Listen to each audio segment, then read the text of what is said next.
The silence in the great council chamber was wrong. Ambassador Zethkri could feel it in his bones as he walked through the curved doors made of crystal from his homeworld. 3 months had passed since the humans disappeared, and they're empty. Seats still made his stomach twist with worry. 12 species had seats in this chamber. Now only 11 species sat in the circle of power that ruled half the galaxy. The human section remained untouched, as if they might return at any moment.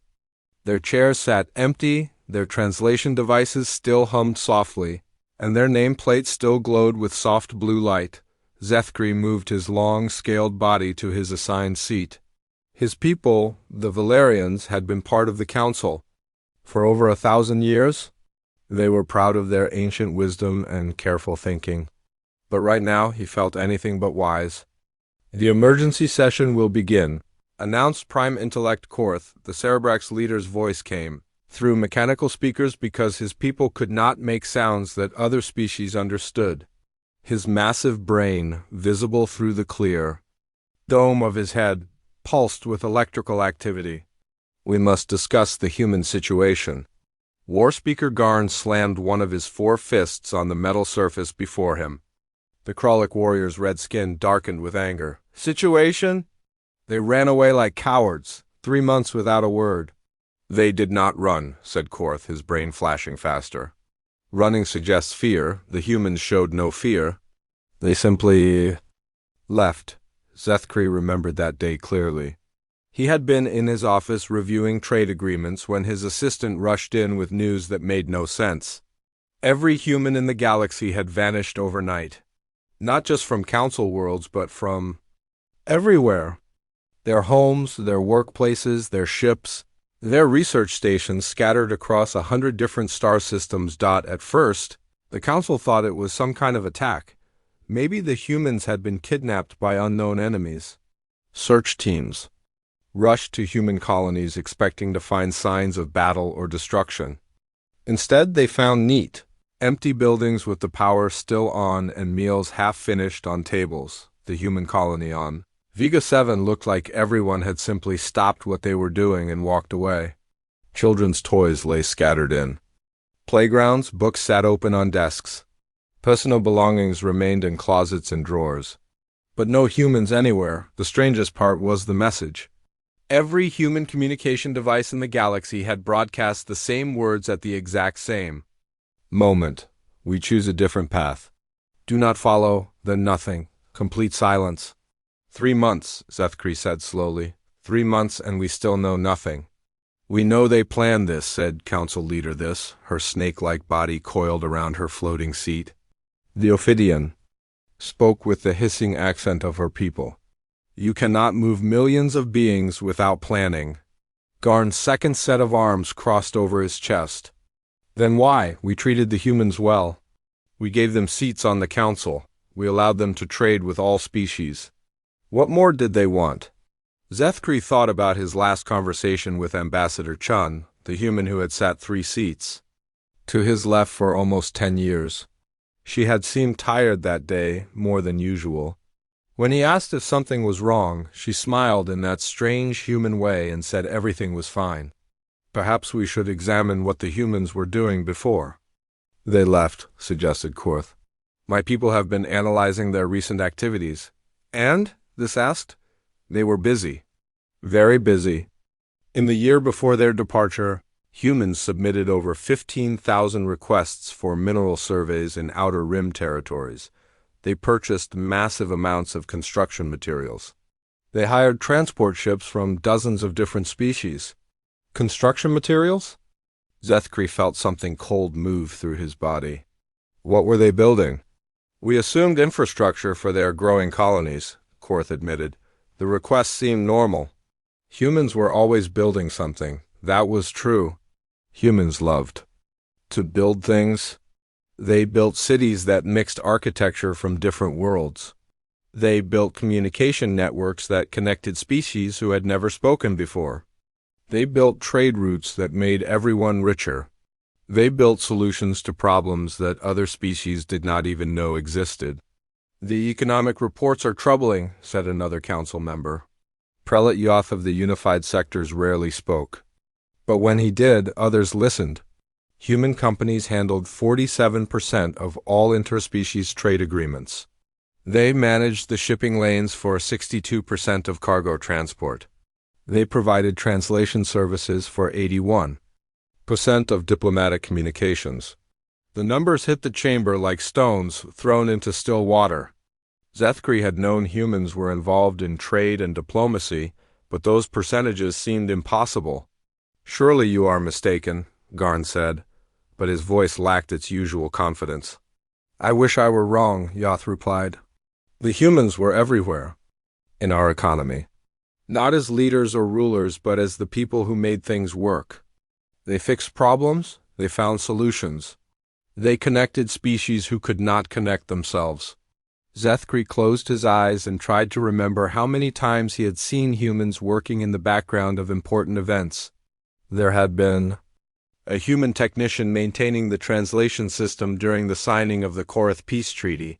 Human advisors had helped design the new shipping regulations that ended the cargo wars. Human scientists had been part of every major research project for the past 50 years. "We have a more immediate problem," this announced. "The Zarkan and Bethel systems have begun fighting again." "What?" Garn leaned forward. "The Zarkan-Bethel conflict was resolved 20 years ago." "Apparently not," this hissed. "Without human mediators to maintain their peace talks, old hatreds have returned. 3 Zarkan ships attacked a Bethel trading station yesterday." The chamber fell quiet again. The Zarkan-Bethel conflict had lasted for over a century before humans helped create a peace agreement. Zethkri remembered Ambassador Chun explaining how her people had spent months talking to both sides, finding small compromises that led to bigger agreements. "Send Kralik peacekeepers," Garn suggested. "The Bethel refused Kralik ships in their space," this replied. "They say Kralik warriors are too aggressive. They want neutral mediators." "Then send Valerian diplomats," Yoth suggested. Zethkri shifted uncomfortably. "The Zarkan have never trusted Valerian motives. They believe we favor the Bethel because of old trade agreements." "Cerebrax mediators?" Garn asked. "Both sides find us too cold and logical," Korth admitted. "They want mediators who understand emotion." The truth settled over the chamber like a heavy blanket. For 200 years, humans had been the galaxy's mediators. Other species trusted them because humans seemed to understand everyone. They were not the strongest or the smartest or the oldest species in the council, but they could talk to anyone. "There must be other conflicts," Zethkri said quietly. 17 border disputes have resumed, this confirmed. 6 trade wars have started. The mining rights agreement for the Kappa sector has collapsed because no one trusts anyone else to oversee the negotiations.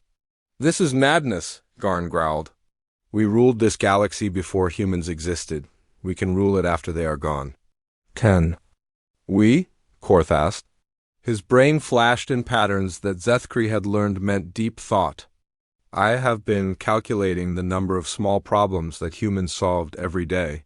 Problems we never noticed because they were handled so quietly. The numbers are disturbing." Zethkri looked around the chamber at the empty human seats.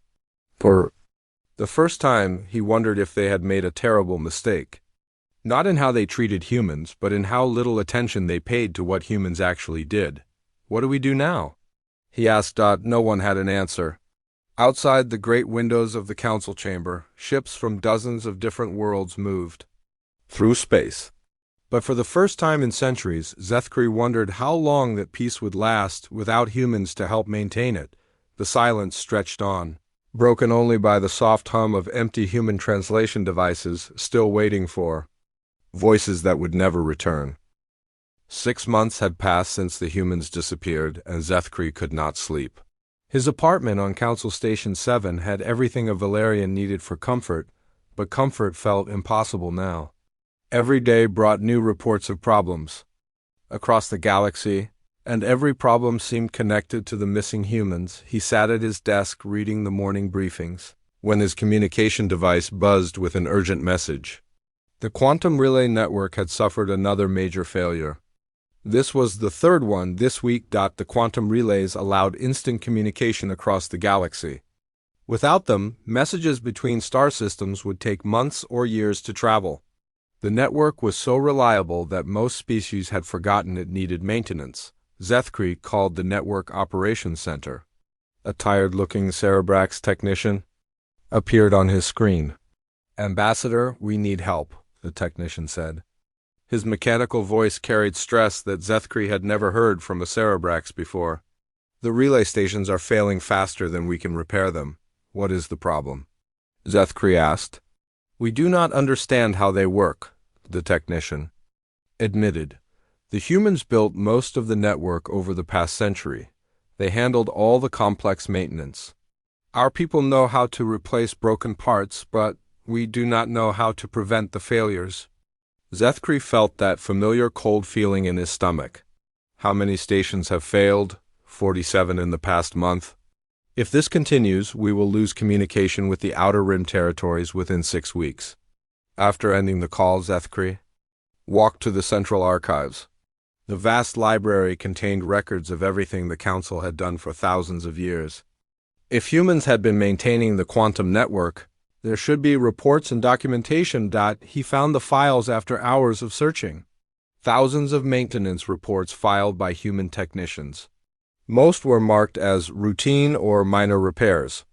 Zethkri had never paid attention to routine reports before, but now he read them carefully. The reports told a story that made his scales itch with worry. Human teams had been constantly updating, improving, and fixing the quantum relays. They worked in small groups, traveling to distant stations that other species found boring or difficult to reach. They solved problems before anyone else even knew the problems existed. One report caught his attention. A human engineer named Marcus Webb had spent 3 months on Relay Station 447, fixing what he called quantum resonance drift. Zethkri had no idea what that meant, but Webb's report said the drift would have caused a complete network collapse in the Andromeda sector within 2 years. That report was filed 18 months ago. No one had read it except the human supervisor who approved Webb's work. Zethkri's communication device buzzed again. This time the call came from Prime Intellect Korth. "Ambassador, we need to meet," Korth said.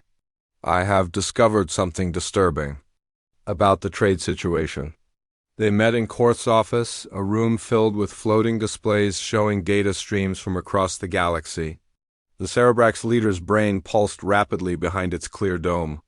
"The economic collapse is accelerating," Korth announced. 43 major trade routes have been suspended. 12 species have imposed emergency tariffs on foreign goods.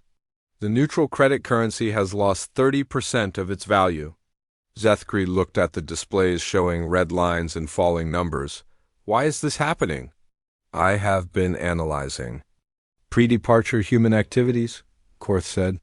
"The humans were not just participants in our economy. They were the foundation of it." Korth touched a control, and new displays appeared. They showed trade agreements, shipping contracts, and financial arrangements.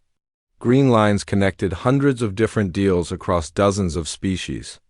Every green line represents a human connection, Korth explained. Human companies provided neutral ground for negotiations. Human banks offered currency exchange that everyone trusted. Human shipping companies carried goods between species who refused to deal with each other directly.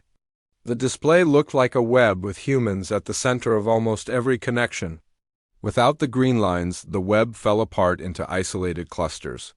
"The Corellian Empire will only trade with the Bethel through human intermediaries," Korth continued. "The Bethel refused direct contact with Corellians because of the grain war 50 years ago. With no human companies to handle the exchange, both sides are buying food from more expensive sources." "What about the other species?" Zethkri asked.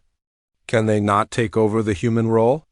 Korth's brain flashed in what Zethkri recognized as frustration. Every species has enemies or rivals.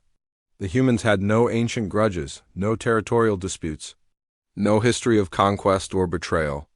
Other species trusted them because humans were newcomers to galactic politics. A new call interrupted their meeting War Speaker Garn appeared on the communication screen, his red skin darker than usual with anger. "We have a crisis," Garn announced. "The Outer Rim colonies are requesting military protection. Food supplies are running low because trade routes have collapsed." "Can the Kralik Empire provide protection?" Zethkri asked. "That is the problem," Garn replied. "3 species have refused Kralik ships in their space. They say we are too aggressive. The Vorthik Collective has banned all military vessels from their territories. The Spiral Arm Alliance will only accept peacekeepers from neutral species." "What neutral species?" Korth asked. Grn single quotes S expression grew grim. "Exactly. The humans were the only species everyone considered neutral." After Garn ended the call, Zethkri and Korth sat in silence. The displays around them continued showing the spreading economic collapse. "There is more," Korth said quietly. "I have been reviewing historical records. In the past decade, humans prevented 347 potential conflicts. Through quiet diplomacy. 347? Zethkri could not believe the number. Small disputes that could have become wars, border disagreements, trade violations, cultural misunderstandings. Human diplomats would arrive, talk to both sides, and find solutions that satisfied everyone. Korth touched another control. The display showed a map of the galaxy with small red dots scattered across it. Each dot represented a prevented conflict. "I found reports of human teams meeting with angry Zarkan commanders before they attacked Bethel stations. Human mediators talking to Kralik war chiefs before they invaded disputed territories. Human negotiators arranging secret meetings between species leaders who hated each other." Zethkri stared at the map. He had never heard of most of these incidents. "Why did we not know about this?" "Because it worked," Korth said. "The humans prevented the conflict so quietly that most species never knew they were close to war. They filed reports with the Council, but marked them as routine diplomatic contact. We ignored routine reports," Zethkri realized. "We all did. Routine meant unimportant. But for humans, routine meant they had successfully prevented another disaster." Zethkri's communication device buzzed with another urgent message. This one came from the Medical Emergency Center. A plague had broken out on the Cerebrax homeworld. "A plague?" Korth's brain flashed with alarm. "That is impossible. Our medical systems are the most advanced in the galaxy." But the reports were clear. A new disease was spreading through Cerebrax cities. The symptoms were unlike anything their doctors had seen before. Worse, their medical computers could not identify the disease or suggest treatments. "Wait," Korth said suddenly. "I remember something." He accessed his personal files and found a message from 6 months ago. A human medical researcher named Dr. Sarah Kim had sent a report about potential biological threats to the Cerebrax homeworld. She warned about a virus that could affect Cerebrax brain chemistry. She offered to develop preventive treatments, Korth said, his voice hollow through the speakers. "I marked her message as low priority because Cerebrax do not get sick." The irony was bitter. The most advanced medical minds in the galaxy were helpless against a disease that one human doctor had predicted. As if the universe wanted to prove how much worse things could get, 3 more emergency calls arrived within an hour. The great library of Andrus had become useless because no one could translate the ancient texts that humans had been working on. A mining operation in the Kappa sector had collapsed because human engineers were the only ones who understood the complex equipment. The defense grid protecting the inner worlds was showing system errors that only human technicians knew how to fix. Zethkri looked at Korth's displays showing the spreading chaos across the galaxy. Red warning lights blinked on dozens of star systems. Economic indicators pointed toward complete collapse. Military alerts showed rising tensions everywhere. "How did we not see this?" he asked. "Because they made it look easy," Korth replied. "Humans solved problems so smoothly that we thought the problems were simple. We believed our galaxy was naturally peaceful and stable. We never realized that humans were working constantly to keep it that way." Zethkri thought about all the Times he had seen humans in the background of important events. They were always there, but never demanding attention. Always helping, but never claiming credit. Always solving problems, but never making a big show of their solutions. They were holding everything together, he said. Yes, Korth agreed. Now everything is falling apart. Outside the office windows, Zethkri could see ships moving through. 1 year had passed since the humans vanished, and Zethkri stood in what used to be the busiest spaceport in the galaxy. Station Prime had once handled thousands of ships every day, bringing goods and people from across the known worlds. Now only a few dozen ships sat in the vast docking bays, and half of those were broken down waiting for parts that might never come. The morning briefing made Zethkri's stomach hurt. 17 star systems were now completely cut off from galactic communication. The quantum relay network had collapsed in the outer territories, leaving colonies isolated and afraid. No one knew how to repair the complex, human-built systems that had connected the galaxy for over a century. Warspeaker Garn walked up to him, moving slowly like an old warrior instead of the fierce leader Zethkri remembered. The Krollic's red skin had faded to a dull orange, and 2 of his forearms hung limp at his sides. "The Bethel Confederation has declared war on us," Garn said quietly. "What?" Zethkri could not believe what he heard. The Bethel were peaceful. "Traitors, not warriors? They blame us for the food shortage in the Outer Rim. They say Krollic aggression destroyed the trade routes." Garn's voice carried no anger, only exhaustion. "They are not wrong. The food crisis had started small. A few colonies complained about late shipments. Then shipping companies began failing as they could not get insurance for dangerous routes. Without human mediators to arrange safe passage agreements, many species refused to let foreign ships pass through their space. Now 12 million beings on 40 different worlds were facing starvation. The Krollic Empire had tried to help by sending military supply ships, but their presence made other species nervous. 3 different governments had attacked Krollic vessels, believing they were invasion forces instead of rescue missions. "How many ships did we lose?" Zethkri asked. 6 destroyed, 14 captured, Garn replied. "But that is not the worst part. The Bethel have allied with the Zarkan Republic and the Spiral Arm Collective. They are calling it a defensive alliance against Krollic imperialism." Zethkri felt the cold fear that had become his constant companion. That is half the galaxy. Yes, and Prime-Intellect Korth says his people will stay neutral. The Cerebrax homeworld is still fighting the plague, and they cannot spare resources for war. The plague had spread to 3 Cerebrax cities despite their advanced medical technology. Without human researchers who understood biological warfare, the Cerebrax could only watch as their people died from a disease they could not cure. Their mighty intellects, capable of calculating the movement of stars, were helpless against a simple virus. "What about the other council members?" Zethkri asked. Garn laughed, but it sounded more like a growl of pain. "The Ophidians are protecting their own territories. The unified sectors are too busy with internal rebellions. The Carillion Empire is fighting border wars with 3 different neighbors. Internal rebellions? Mining colonies demanding independence. Outer settlements refusing to pay taxes to governments that cannot protect them. Some worlds are even trying to contact the humans directly, hoping they will come back and fix everything." Zethkri had heard those rumors too. Desperate colonies, sending messages into space, begging humans to return. Some offered payment. Others offered to leave the council and join whatever new civilization humans had built. All received the same response: silence. They walked through the empty corridors of station Prime toward the emergency council session. The station felt like a dying creature. Systems that had worked perfectly for decades were failing one by one. The air recyclers made strange noises. The artificial gravity fluctuated randomly. The lights flickered as power systems struggled with problems no one understood how to fix. "Ambassador," called a voice behind them. Zethkri turned to see Analyst Vorth running toward them.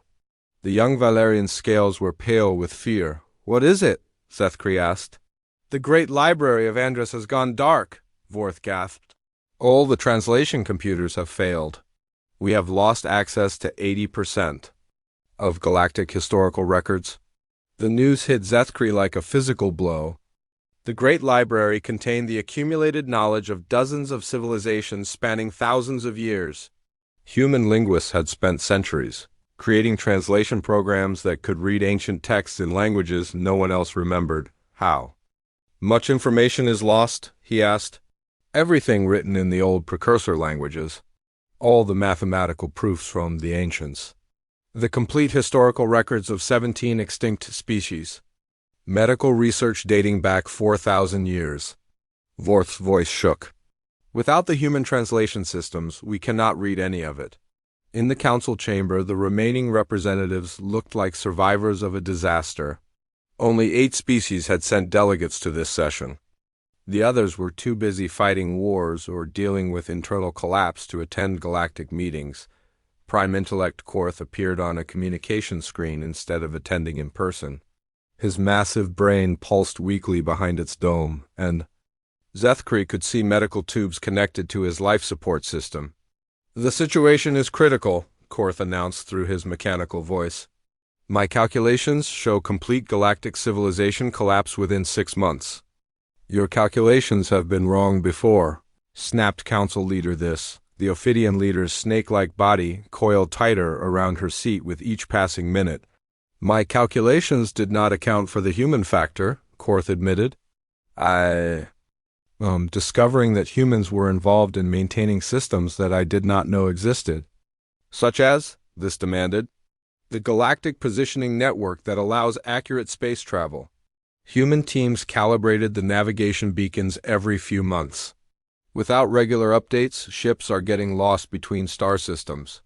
Zethkri thought about the reports of missing cargo vessels. At first, everyone blamed pirates or equipment failures. Now they knew the truth was simpler and more terrifying. Ships were getting lost because they could not find their way through space without human-maintained navigation systems. "The currency exchange mechanisms are also failing," Korth continued. "Human banks provided neutral ground for financial transactions between hostile species. Without them, trade has reverted to primitive barter systems that cannot handle large-scale commerce." "What about the defense networks?" asked Prelate Yoth. "Surely our military systems are independent of human involvement." Garn answered that. Question: Human tactical advisors designed the coordination protocols for joint defense operations. Human engineers maintained the early warning systems in border regions. Human negotiators arranged the mutual defense treaties that kept aggressive species from invading their neighbors. "We cannot fight a galactic war without coordination," Yoth realized. "We cannot fight a galactic war at all," Garn replied. "My people know how to conquer enemies. We do not know how to manage occupied territories or negotiate surrender terms, or arrange prisoner exchanges. Humans handled those details." Zethkri looked around the chamber at the tired, frightened faces of the remaining council members. These were the leaders of the most advanced civilizations in the galaxy, but they looked like lost children. "There is something else," Korth said quietly. "I have been analyzing the pattern of human activities before their departure, and they were not just maintaining our civilization, they were preparing for its collapse." The chamber fell silent except for the humming of failing life support systems. "Explain," This ordered. 6 months before they left, humans began stockpiling medical supplies in hidden locations. They purchased massive amounts of food preservation equipment. They hired transport ships from dozens of different species but filed false cargo manifests. False manifests? Zethkri felt sick. They claimed to be shipping construction materials, but the mass calculations do not match. I believe they were. Moving refugees? Refugees from what? Or from us, Korth said simply. I found records of humans secretly evacuating dissidents, minorities, and political refugees from various worlds. People who were in danger from their own governments. Zethkri remembered the Valerian activists who had disappeared 6 months ago. The government claimed they had been arrested for sedition, but no trials ever took place. Now he wondered if those activists had been rescued by human ships. They knew this would happen, Yoth said in wonder. They planned for it, Korth corrected. Humans were not just maintaining our civilization. They were preparing to save whoever they could when it collapsed. Then why did they not warn us? This demanded. Maybe they tried, Zethkri said quietly. Maybe we were not listening. He thought about all the human reports he had ignored. All the routine diplomatic contacts he had dismissed as unimportant. All the times human representatives had raised concerns about galactic stability and been told not to worry about problems they did not understand outside the chamber windows. Zethkri could see the first signs of the coming storm. Military ships moved in attack formations toward distant battles. Refugee vessels crowded around the few remaining safe ports. Emergency broadcasts filled the communication channels with desperate calls for help. The galaxy was at war with itself, and there was no one left who knew how to make peace. What do we do now? Yoth asked. For the first time in Council history, no one had an answer. The humans were gone, and they had taken the secret of galactic peace with them. 18 months after the humans vanished, Zethkri sat in the captain's chair of a small exploration ship called the Seeker. Around him, representatives from 6 different species worked at control stations, their faces grim with determination. This was the first joint mission the remaining council members had managed to organize since the wars began. The galaxy was dying. Half the star systems were either at war or completely isolated. Trade had collapsed so badly that some worlds had returned to farming and hunting for survival. The quantum communication network was mostly gone, leaving entire sectors cut off from any contact with the outside universe. But 3 weeks ago, everything changed when a Kralik salvage team found something amazing in the wreckage of an old human research station. Hidden in the station's computer core was a navigation chart showing routes to unexplored regions of space. The chart was encrypted, but Cerebrak's codebreakers had finally cracked it after days of work. The chart showed a path to something called the Sanctuary Cluster, a group of star systems that did not appear on any galactic map. The coordinates were marked with a single word in human language: home. Long-range sensors are picking up artificial signals, reported Navigator Kess, the young Ophidian's snake-like body curved over her control console as she studied the readings. Multiple star systems showing signs of advanced civilization. Zethkri felt his heart beating faster. After months of searching empty space, they had finally found something. Any response to our communication attempts? Nothing yet, replied Communications Officer Brock, the Unified Sector's representative had been trying to make contact for 3 days as they approached the cluster. But the signals are definitely human in origin. War Speaker Garn moved to stand beside Zethkri's chair. The Kralik warrior looked older than his years, with scars from the border wars that still raged across Kralik space. What if they attack? U.S.? Then we deserve it, Zethkri said quietly. The ship moved deeper into the Sanctuary Cluster, passing planets that clearly showed signs of terraforming and development. Green worlds with blue oceans. Space stations that looked both familiar and strange. Ships moving in orderly patterns that reminded Zethkri of how the galaxy used to work before everything fell apart. Sir, Kess called out, we are being scanned by multiple sources. Very advanced technology. Any weapons targeting us? No weapons detected, but they could destroy us easily if they wanted to. A new voice suddenly came through the ship's speakers. Human voice, speaking clear galactic standard language. Unknown vessel, you are entering protected space. State your identity and purpose. Zethkri activated the communication system with shaking hands. This is Ambassador Zethkri of the Galactic Council aboard the exploration ship Seeker. We request permission to speak with human authorities. Silence lasted for several long minutes. Then the voice returned. Follow the navigation beacons to Sanctuary Station. Do not deviate from the designated route. Any aggressive action will result in immediate removal from this system. Understood, Zethkri replied. The beacons led them to a massive space station, orbiting a blue-green world. The station was clearly human-built, but it was larger and more advanced than anything humans had constructed in council space. Ships from dozens of different species were docked at the station, including some that Zethkri recognized and others he had never seen before. "Look at those ships," Garn said in amazement. "Zarkan vessels docked next to Bethel traders. Krolik? Fighters beside Cerebrax's research craft? How is this possible?" "They are not fighting," Kess observed. "All the species that are at war in our galaxy are working together here." As their ship docked, Zethkri saw something that made his breath catch. A group of Valerian refugees was unloading cargo from a transport ship. They looked healthy and well-fed. Nothing like the desperate evacuees he had seen fleeing the war zones back home. The docking bay was clean and organized. Automated systems handled the technical details while beings from many different species worked together without any signs of tension or fear. It was like stepping into a dream of how the galaxy used to be. A human woman approached them as they left their ship. She was middle-aged with gray hair and calm eyes that seemed to see everything. She wore simple clothes that marked her as someone important without needing fancy decorations. "Ambassador Zethkri," she said. "I am Captain Sarah Chun, Sanctuary.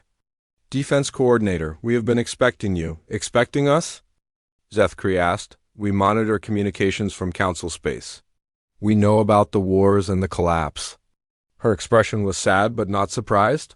"We also know why you are here." Xian led them through corridors filled with beings from across the galaxy.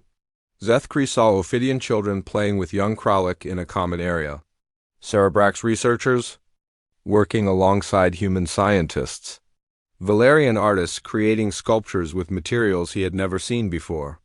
"This is impossible," Garn muttered. "These species hate each other."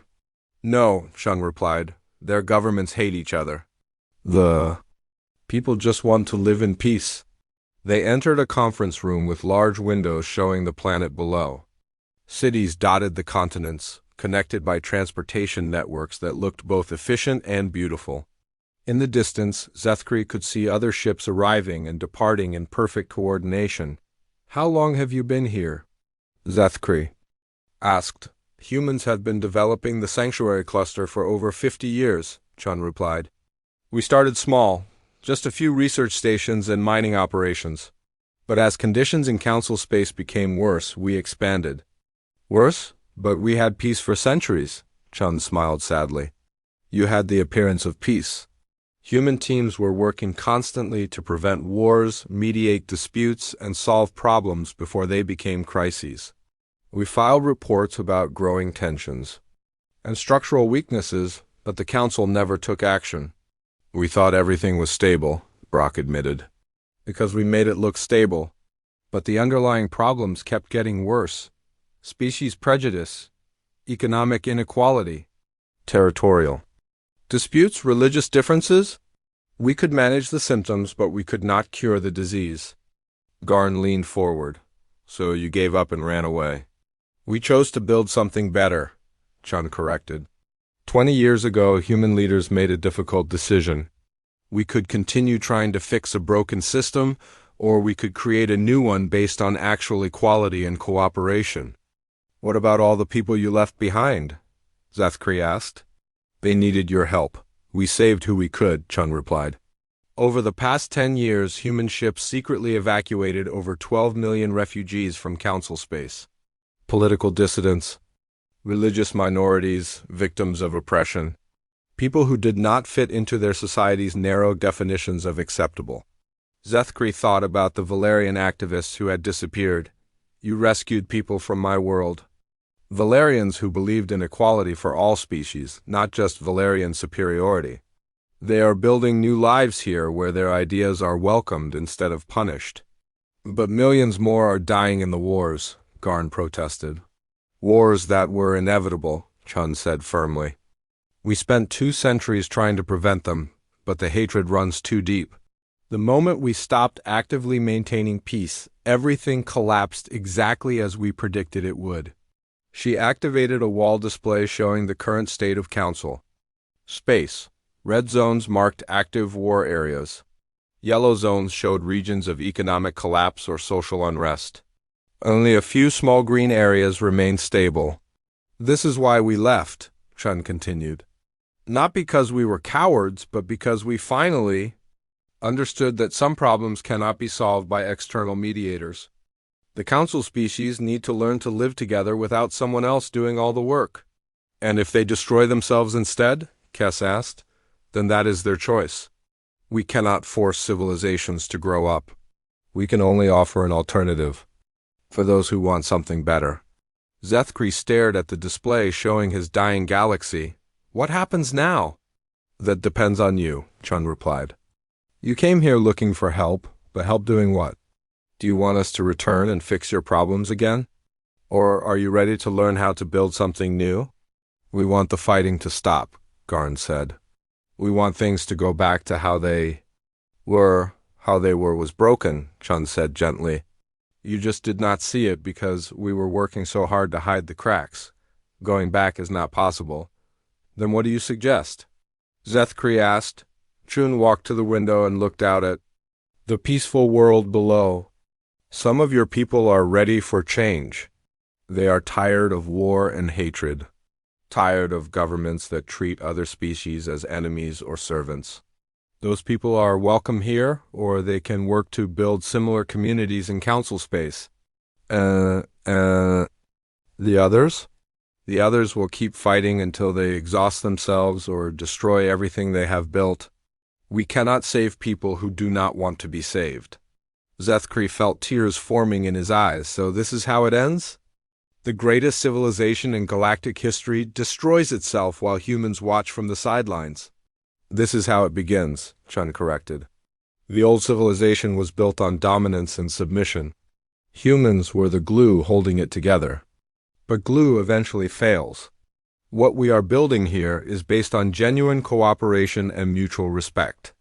It is smaller than what you had, but it is stronger. 3 years had passed since the humans disappeared from council space, and Zethkri stood on the observation deck of New Haven Station watching history being made. Below him, ships from 20 different species were working together to build the first truly integrated colony in the galaxy. Former enemies labored side by side, sharing knowledge and resources in ways that would have been impossible under the old council system. He wore new clothes now, simple and practical like everyone else in the sanctuary systems. The elaborate robes that had once marked his status as a Valerian ambassador hung unused in his quarters. Here, respect was earned through actions, not inherited through bloodline. The construction is ahead of schedule, said Kira Than, approaching from behind. The former Ophidian separatist had become one of New Haven's chief engineers, her natural ability to move through tight spaces making her invaluable for installing complex systems. How many refugees arrived this week? Zethkri asked. 6,000. Including a large group of Kralik civilians fleeing the fighting on Korthik Prime, Kira replied. The integration camps are full, but nobody is complaining about the crowding. Zethkri nodded. The integration camps were not prisons but schools, where newcomers learned to live without the prejudices that had defined their old lives. Former soldiers learned to work with people they had once been trained to kill. Aristocrats learned to value all beings equally regardless of species or birth. Religious extremists learned to accept that others might worship differently. It was not easy work. Some refugees could not adapt and asked to be returned to council space, even knowing they faced war and starvation. But most stayed and slowly learned that cooperation felt better than dominance. Any word from the homeland? Kira asked quietly. Zethkri pulled up the latest intelligence reports on his personal device. The news was grim but not unexpected. The Bethel-Zarkan alliance is collapsing? They won a major battle against the Kralik Empire last month, but now they are fighting each other over the captured territory. And the Cerebrax? Still struggling with the plague? Prime Intellect Korth died last week. His replacement is too young and inexperienced to hold their government together. The Cerebrax homeworld had lost over 2 million citizens to the disease that human doctors could have easily prevented. Their mighty intellectual civilization was fragmenting into competing factions as local leaders struggled to maintain order without central coordination. What about your people? Kira asked. Zethkri's expression darkened. The Valerian hegemony declared martial law 3 months ago. General Krex has suspended the civilian government and claims emergency powers to fight the economic collapse. His homeworld had descended into authoritarian rule as desperate leaders tried to maintain control over a crumbling society. Food shortages led to riots, unemployment led to crime. The collapse of interstellar trade led to isolation and fear. "I am sorry," Kira said softly. "Do not be sorry for me," Zethkri replied. "I chose to leave. Feel sorry for those who stayed. And still believe the old ways can work." A communication alert interrupted their conversation.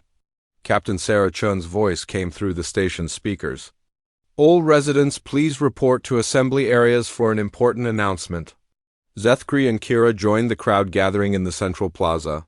Beings from dozens of species filled the vast space, but there was no pushing or shoving. Children played safely between the legs of adults while teenagers from different worlds shared jokes in the mixed language that had evolved in sanctuary space. Chun appeared on the large display screens positioned around the plaza. She looked older than when Zethkri had first met her, but her eyes still held the calm strength that had impressed him. "My friends," she began, "we have received an official communication from the Reformed Council Alliance." A murmur went through the crowd. The Reformed Council Alliance was a small group of moderate leaders who had broken away from the traditional council structure 6 months ago. They controlled only 12 star systems, but they had renounced the old hierarchical system and were trying to build something more democratic. Ambassador Elena Vasquez of the Reformed Alliance has requested a meeting to discuss possible cooperation between our governments, Chun continued. After much discussion, the Sanctuary Council has agreed to send a diplomatic mission. More murmurs. These ones excited. For 3 years, the Sanctuary had remained completely isolated from Council space. This would be the first official contact since Zethkri's original search mission. "I have been chosen to lead this mission," Chun announced, "but I will not be going alone." The Sanctuary Council believes this is an opportunity to demonstrate our values in action. She paused and looked directly at the camera. "Ambassador Zethkri, would you join me on this mission? Your knowledge of council politics would be invaluable." Zethkri felt hundreds of eyes turning toward him. The request was both an honor and a test. Was he ready to face his old life as a representative of his new one? "I accept," he said loudly. Enough for everyone to hear. The crowd erupted in cheers. Not because they were excited about reconnecting with council space, but because they trusted Zethkri to represent their values honestly. 2 weeks later, Zethkri stood on the bridge of the diplomatic ship Unity as it approached the Reformed Alliance capital world of New Harmony. The planet had once been a minor Valerian colony, but the Reformed Alliance had turned it into a symbol of their new approach to government. "They are certainly trying," said Commander Torres, the Unity's captain. "Look at those orbital platforms." The space around New Harmony was filled with defensive stations, but they were clearly designed for protection rather than conquest. Warning beacons broadcast messages of peaceful intent in dozens of languages. Patrol ships escorted incoming vessels with courtesy rather than suspicion. "It reminds me of the early days in sanctuary space," Chun observed. "Hopeful but fragile." They were met at the spaceport by Ambassador Vasquez, a middle-aged human woman who had been one of the few council representatives to support reform before the collapse. Her clothes were simple but well-made, and she carried herself with quiet confidence. "Captain Chun, Ambassador Zethkri," she said warmly. "Welcome to New Harmony. We are honored by your visit." "The honor is ours," Chun replied. "We are curious to see what you have built here." As they toured the capital city, Zethkri was impressed by what he saw. The streets were clean and safe. Beings from different species worked together in shops and offices. Children attended integrated schools where they learned about cooperation instead of competition, but he also noticed the strain security patrols were more numerous than they appeared at first glance. Some buildings showed damage from recent attacks. The people seemed hopeful but watchful, like they expected their peaceful world to be destroyed at any moment. We face constant pressure from the traditional council remnants, Vasquez explained as they walked through a mixed-species market. They see our success as a threat to their authority. How do you defend yourselves? Zethkri asked. Carefully, she replied. We have enough military strength to discourage direct attack, but not enough to conquer anyone. We focus on making our way of life attractive to others rather than forcing it on them. They met that evening in a simple conference room without the elaborate decorations that had once marked council authority. The Reformed Alliance delegation included representatives from 8 species, all of whom spoke to each other as equals rather than following the rigid hierarchy of the old system. We want to learn from you, Vasquez said directly. Our reforms have helped, but we still struggle with old prejudices and habits. Your sanctuary systems have achieved something we can only dream of. We had advantages you do not have, Chung replied honestly. We could start fresh with people who chose to leave their old lives behind. You are trying to reform existing societies with all their historical baggage. But surely you can offer some guidance? Chun and Zethkri exchanged glances. They had discussed this possibility during the journey. We can offer limited cooperation, Chun said carefully. Educational exchanges, technical assistance, perhaps some trade agreements. But we cannot solve your problems for you. We understand, Vasquez replied. We are not asking you to fix everything, like humans did before. We want to learn how to fix things ourselves. That is the right answer, Zethkri said with approval. Over the following days, they worked out the details of a careful partnership.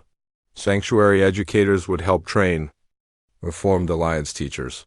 Sanctuary engineers would share some of their technological advances. Most importantly, sanctuary diplomats would help mediate disputes between Reformed Alliance members, but the cooperation came with strict conditions: no military alliance, no economic dependence, no expectation that Sanctuary would solve problems, that the Reformed Alliance needed to handle themselves. This is how it should have been from the beginning, Zethkri reflected as they prepared to return home. Cooperation between equals, not dependence on others to do the hard work. The old council will not be happy, Vasquez warned. They see any success outside their control as a threat. Let them be unhappy, Chun replied. They had their chance to build something better. Now it is your turn. 6 months later, Zethkri watched from New Haven Station as the first